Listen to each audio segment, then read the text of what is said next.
Hi, everyone, and welcome to this broadcast. Mark DeJesus here, bringing you insights for your healing and freedom journey. I'm all about mental, emotional, and relationship health and helping to equip you along the way. Today, I want to talk about empathy, emotional empathy, the ability to connect with what someone else is feeling and what someone else is going through. It's a very, very powerful trait, something I believe we all need to carry in a healthy way. It's something we all need to experience from others because it's a pathway by which loving compassion and nurture impacts our life in such meaningful ways. In fact, there's so many areas of our life where we struggle and battle in our mental and emotional health and our relationship health that come out of areas where we lacked true, compassionate empathy. But what happens when you notice your empathy levels seem to be going off the rails, or you find yourself spiraling in your own life?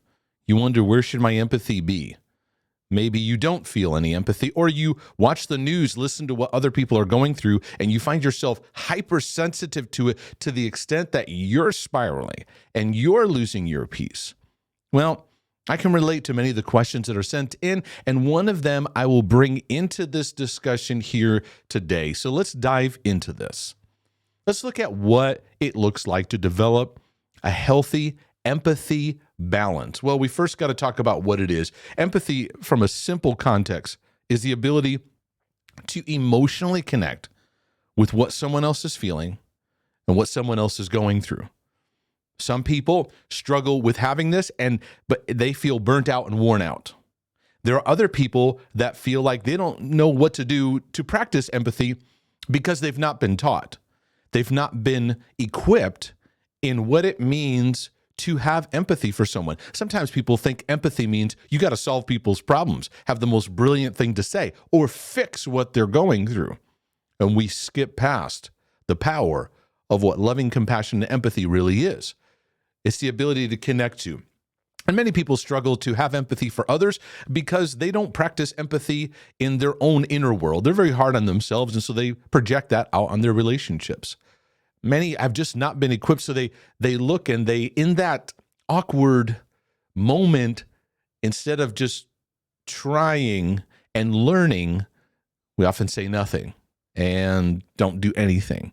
And this lack of empathy is such a big thing for so many, because when people meet with me and talk with me about their struggle, you can just see immediately this person needs the powerful safety and nurturing empowerment that simple empathy brings about. If I was to think about the word empathy from a biblical standpoint, I would direct you to the word compassion. In the scriptures, the Bible, the most famous one I could bring out is Jesus was moved with compassion.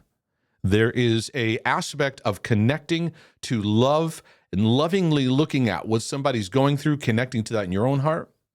And then it often moves you to what the next step is, taking action, a word that is said, something that is done to demonstrate the power and work of what love can do in our life, of what God in his love demonstrates relationally in our connections.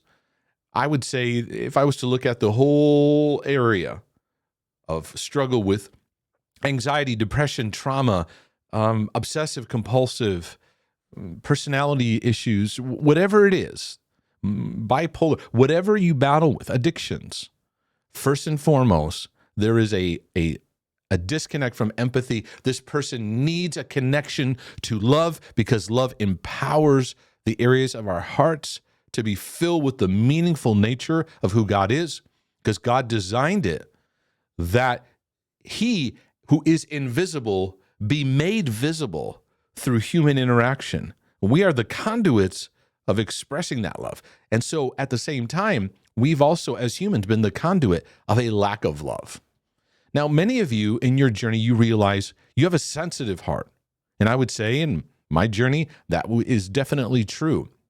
And I even wrote about this in my book, The Heart Healing Journey, where I brought a whole chapter just on heart sensitivity and navigating that. You feel things deeply, you connect to it. Maybe it's in a creative way. where you think about things and you have creative expression and you express that through art, or you like to write, or you speak and share. I feel over the years that God's used my voice and my words, either written or in audio and video, to help bring about an empathetic voice to speak insight into people's lives.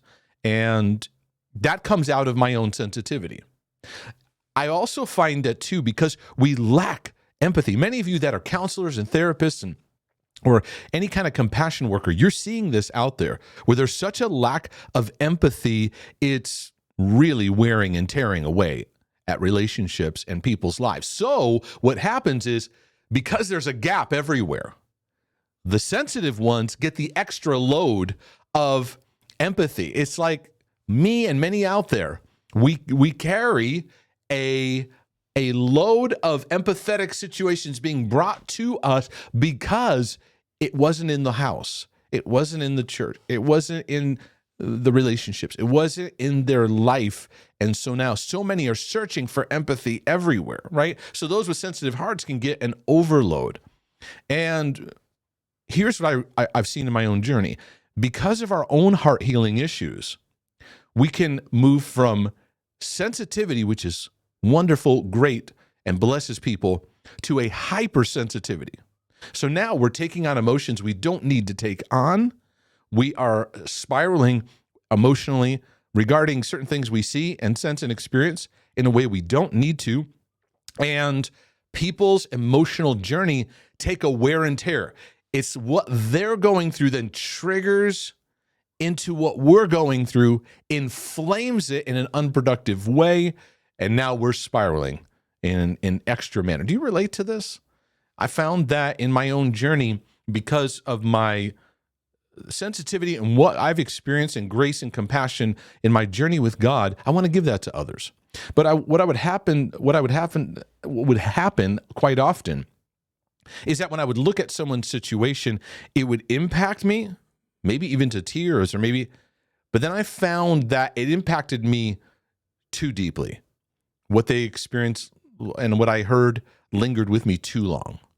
It triggered into my own traumas and dramas and things I'm working through, but in an unfruitful way, not in I relate, because what so many people write and share with me is very rare that I don't go, I relate to that. I get it. It's very rare because I'm connecting through things I've been through and so many people that I've seen.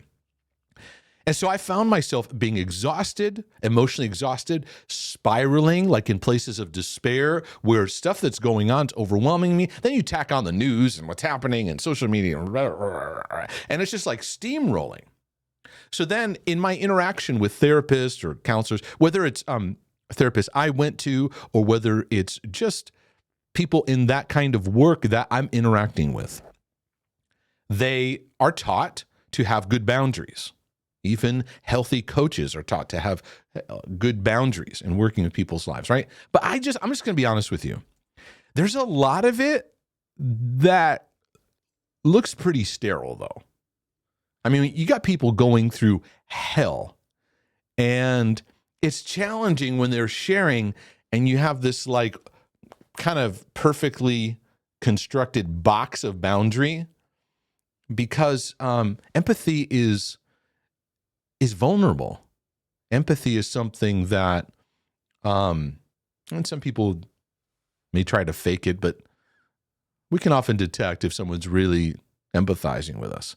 So I was like, do we have good examples of what it means not to spiral over the edge, but also not just be cold and be numb to anything around us? So I'm going to share with you a couple things that I think would be beneficial for your journey and could really help you navigate, especially if you feel like, I have a sensitive heart, or if you're wanting to just ground yourself in healthy empathy. I got to first bring out that so many are just not equipped with this. So there's sensitive hearts that easily go off the rails. Then there's those who they struggle to empathize and they want to, but they're like, and they don't know what they're even gauging. And then they beat themselves up that they don't feel a certain level of empathy for so many things. Many of them are drained. Many of them are depressed and they don't realize it. Like they're emotionally depressed. And so then they're calling on themselves to have a certain level of empathy when really their empathetic faculties are worn out. I also find too that those who are hypersensitive in this world of hypersensitivity, be aware that hypersensitivity can deceive us into this thought, thinking we have to have a certain level of empathy all the time. Many perfectionists and OCDers can have this for sure, and many even outside of those battlegrounds. I got to feel this certain level of love and empathy and compassion all the time. And then when you go online and you're browsing through your social connections, you see these things portrayed of signaling massive levels of compassion and things, and you're wondering, I don't know, I don't really feel anything, and you create this standard that you should feel this, and it's deceptive because that's not necessarily true. And I'll get into that in just a second. But I also want to mention that empathy is not guilt. Because of the absence of true, compassionate, nurturing love being equipped in our lives, guilt becomes a counterfeit. Now, as I'm raising my children, I'm trying to make empathy a high value, that above all things, we learn to practice empathy and what it means to have compassion on the people around us that God brings into our life, right? And to let that root us and ground us. Now, for so many of us, we're realizing that we weren't equipped in love in those areas. So we think feeling bad is empathy and is compassion. So we serve out of guilt. We attend things out of guilt. We give things to people out of guilt. We respond to situations out of guilt. It's that emotion of I feel bad. That, I feel bad kind of thing. Jesus was not moved with feeling bad. He was moved with compassion. And there is a difference. Guilt creates this disturbance, and we try to practice empathy out of feeling bad. And really, it's about us feeling better about our bad feelings that we're following. You hear me? It's really about us feeling better about ourselves. So we do things and we call it empathy. So many of us in our healing journey are having to unravel from the twistedness of guilt.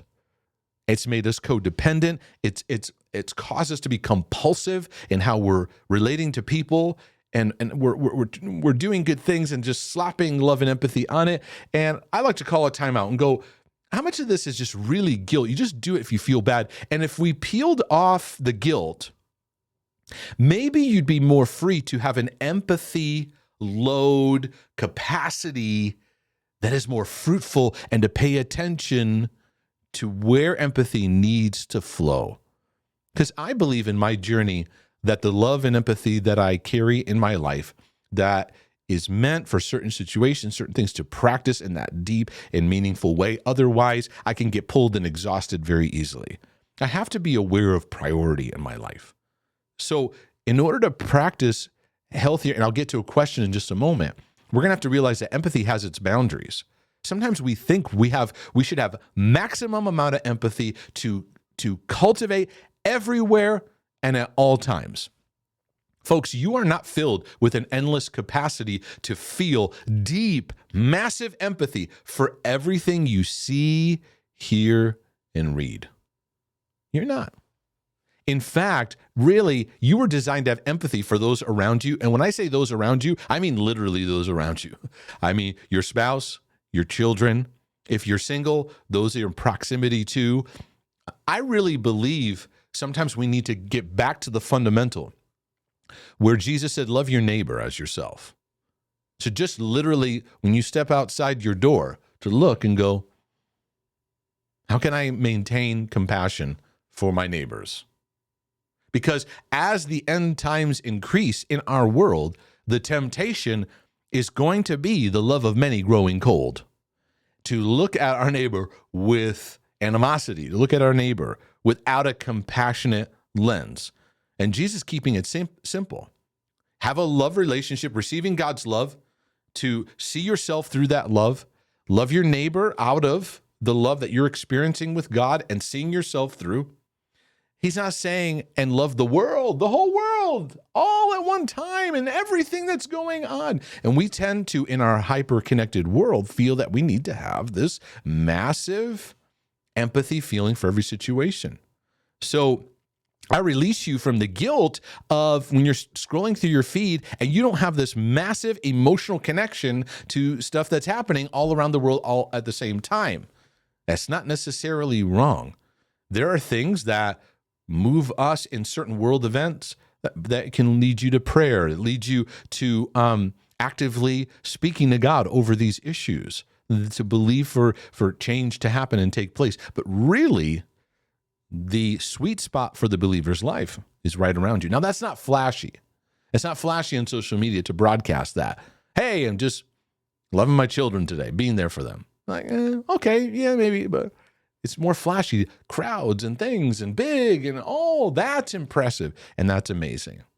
And really, let's get back to the fundamentals. You also need to realize that empathy needs refueling. This is not something that Jesus constantly in his work, you see him disappearing. People call on him, they see an amazing moment, and they call on him and look, and he's gone. And he's going to be alone. And we look at it solely from, he went to be alone to pray.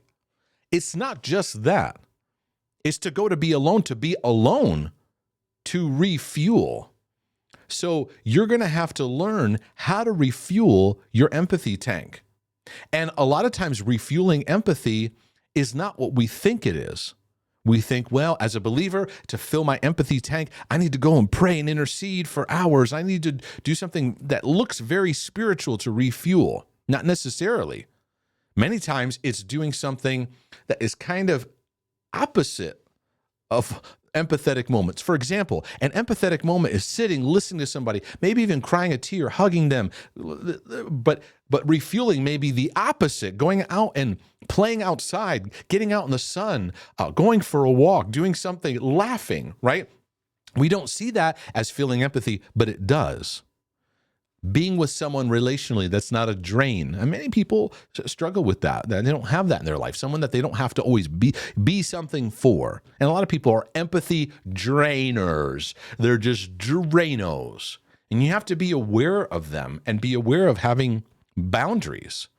So empathy, it needs refueling. You need time to refuel. Many of you need more time than you give to refuel. And many of you are in a massive burnout, depression kind of stage. It's revealing that you need to give compassionately to yourself space to let those areas of your heart and your emotions heal. So this leads me to, we have to steward our empathy. And I feel this very strongly in my life. I'm responsible for stewarding it, of being wise of how I utilize it, where I utilize it, who I give my time to, who I invest my energies to. We as believers need to be wise in this. For years, I've had conversations with people, and I was blown away at Christians who would say to me, you just say yes to everything, and you do everything. I'm like, really? That is a recipe for mental illness. You are putting a burden on people that's going to erode their sanity. No, Jesus did not say yes to everything. No, Jesus did not respond to everything that was brought his way. Absolutely not. You have the ability to say no, to steward your empathy. And so I encourage you to first prioritize. Where is the priority of your empathy? Yes, our relationship with God. We would all agree, right? In your relationship field, though, where is the priority actively being established? Now, a lot of people say, my spouse and my children. But when we look at our day, usually our empathy goes into work and social media because those are the places where we get that recognition, right? Because of our performance-driven world. What I want to encourage you to is reset and give the valuable core of your empathy to the family around you, to those around you. And don't live a life where what your work does, that it drains your empathy, that the people that matter the most don't get the best of you. And two is to practice. I have to learn this through practice. There are days where I go, yep, that session. Now, it's taken me years where I've learned to cultivate my empathy, because there were certain, even one-on-one sessions where afterwards it wiped me out. And I realized, okay, my emotions got pulled in too far. And now I have a greater discernment where it's like, oh, move with compassion. What a great moment of connection. This is fruitful. And like, nope, doesn't need to go further. I feel it wanting to go further. Nope, it doesn't. And for me, further is it'll want to knock on despair or knock on spiraling. And I can go, no, we can rest right here in this sweet spot of an empathetic connection. I don't need to carry the sins and decisions and brokenness of people in my body. And that takes practice. Sometimes it takes the practice, like when Jesus said, if you leave a house, shake the dust off your feet. We have to learn to practice how to shake the dust off your feet. Some of you have to practice this when you go to in-laws or when you go and you have a toxic interaction, knowing how to shake the dust off your feet so your empathetic empowerment doesn't get stolen. And you can recognize, what that person went through, it's messing with me too much. And now I'm drowning a little bit, and it's keeping me from sobriety to see the issue the way I need to see it, so I can be moved with compassion and be sober and alert to know if there's something I can do, I'm ready and available. I think that's wisdom, and I think that could be a helpful place. So let me look at a question that was sent in. I'm going to just navigate through it, and I'm going to give a couple places of feedback, because this is a mom. She's married and she's a nurse. So she's already, I know she's in, when you're a nurse or doctor, you're in a compassion field. Whether you practice that or not, it is you have people at vulnerable places. They're going through surgery. They have diseases or illnesses they're working through. It helps tremendously when a doctor has what they call good bedside manner, meaning there's comfort, there's clarity, but there's healthy empathy, right? And so I've worked with many nurses over the years that in navigating the emotional life of seeing so many vulnerable situations, but then also some of the toxicity they have in the workplace. There can be a lot of drama going on behind the scenes that they have to navigate, while also, what does that look like to be compassionate to people that are coming through and leaving and coming through and leaving, right? It takes a lot of wisdom. Anyways, I'll dive in. Mark, I love your videos and self-help on OCD and intrusive thoughts. For those of you that don't know, I have a book called The OCD Healing Journey. And what I'm sharing today can be very, very helpful for my obsessive compulsive brothers and sisters that are navigating that healing journey. You've given me new hope. I'm a young mom with 3 beautiful, healthy children and a loving husband. So already you got a lot going on. Young mom, 3 beautiful children, so they're probably very young. I'm a registered nurse and have my dream job in same-day surgery. I'm currently going back to school for my MSN in nursing education while trying to balance everything. I can already feel the pressure and even your statement here. I'm trying to balance everything, which is often a unrealistic recipe. I want to make sure everything is just right. I'm already sensing that performance pressure rising up as I read this. After looking through your videos on OCD, I definitely know I've had this undiagnosed for a while. I currently take a low dose of medication, and I was doing therapy after my firstborn was born and have been doing so good the last 6 years. I feel like my OCD resurfaced out of nowhere, which most people say it does. The intrusive thoughts rise and we react, and then they start steamrolling. And I find myself very distraught on a roller coaster of emotions, constantly second guessing my everything, my job choice, husband. Am I a good mom? Do I disturb this? So what you have to realize is OCD doesn't appear out of nowhere. It just seems to manifest out of nowhere, but the underpinnings, I talk about the 7 distortions in the book, The OCD Healing Journey. The underpinnings of it have been there for some time. Many can realize it's been there for a while. I do sense this perfectionistic pressure, high achieving, got to make sure I do this. I got to have my job's amazing. I got to be an amazing wife and my children.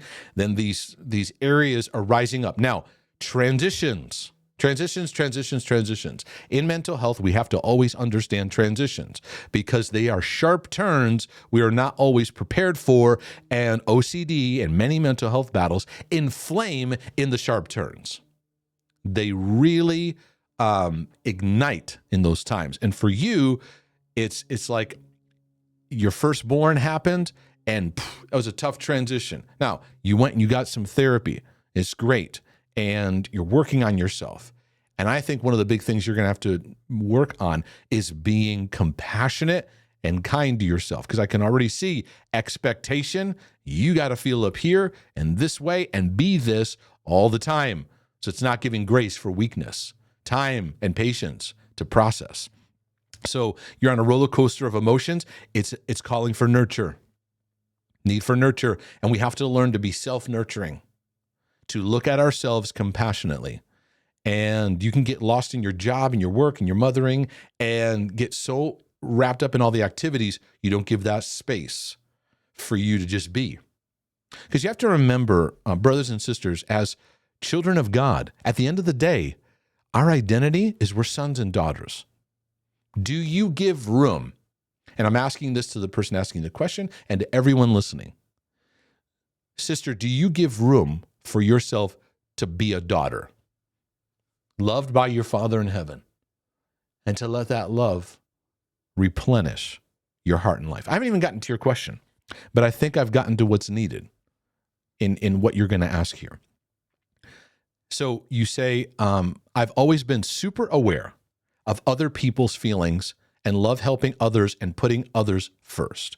Now, I would say this, super aware of what other people's feelings, that is where it can get into hypersensitivity, where instead of just being aware, there's a difference between being aware, you notice, oh, notice this, notice that, see that, oh, that person's going through something, right?